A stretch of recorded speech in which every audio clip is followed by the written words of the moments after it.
Hi అండి. ఆలు paneer gravy curry చేస్తున్నా, చాలా బాగుంటుంది. రోటీ అయినా రైస్ అయినా బాగుంటుంది. స్టవ్ పైన కుక్కర్ పెట్టుకొని కొద్దిగా ఆయిల్ వేసుకొని లవంగా, దాల్చిన చెక్క, యాలక్కాయలు వేసుకోవాలి. పైన పొట్టంతా తీసి 2 పెద్ద సైజు ఆలుగడ్డలు తీసుకొని ఇలా పెద్ద పెద్ద ముక్కలు అయితే కట్ చేసుకున్నాను.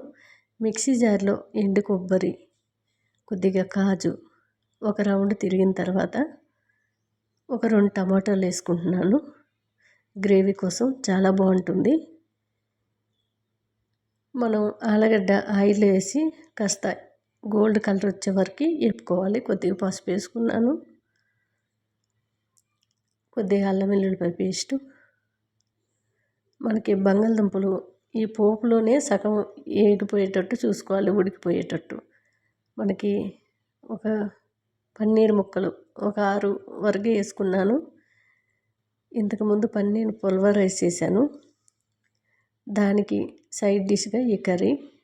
కొద్దిగా రాళ్ళుప్పు, మీరు ఎంత కారం తింటే అంత కారము, గరం మసాలా బాగా కలిపేసుకొని ఇప్పటి వరకు రుబ్బు పెట్టుకున్న కాజు కొబ్బరి పేస్ట్ కూడా వేసేసుకోవాలి.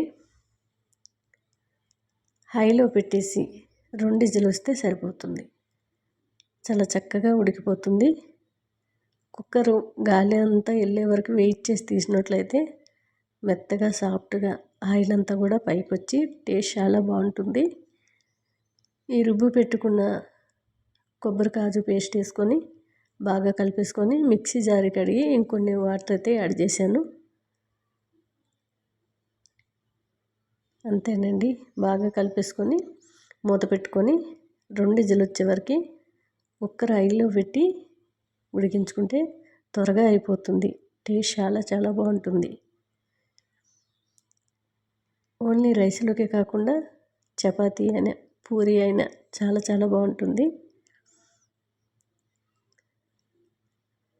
మనం ఏ కర్రీ చేసినా కుక్కర్లో వండినట్లయితే త్వరగా అయిపోతుంది, గ్యాస్ అనేది సేవ్ అవుతుంది. మనకి చూసారు కదా, మనకి ఆయిల్ అంతా కూడా పైకి వచ్చి చాలా కమ్మటి సువాసనతో టేస్ట్ అయితే చాలా చాలా బాగుందండి. లాస్ట్లో కొత్తిమీర వేసుకుంటే ఆలు పన్నీర్ గ్రేవీ కర్రీ అండి. టేస్ట్ అంటే వేరే లెవెల్ అండి, అంత బాగుంది. నేను పన్నీరు పులిహోర చేశాను, దానికి సైడ్ డిష్గా బాగుంటుందని చేశానండి.